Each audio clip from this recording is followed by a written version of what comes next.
Про сына президента мало информации в открытых источниках.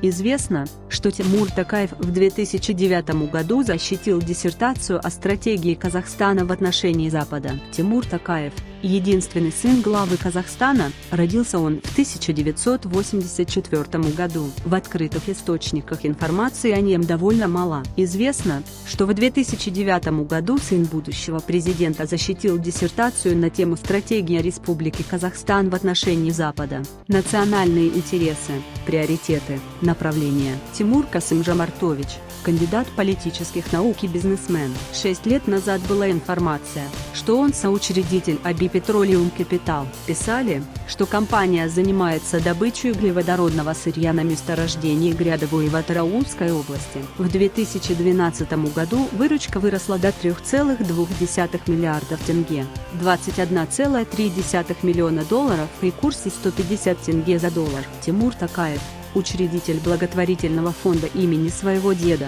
известного писателя Кемиля Токаева. Как Касым-Жомарт Токаев говорит по-китайски. Видео. Ранее Корд опубликовала биографию президента Касым-Жомарта Токаева. Он разведен, воспитывает одного сына, владеет казахским, русским, английским и китайским языками, знает французский язык.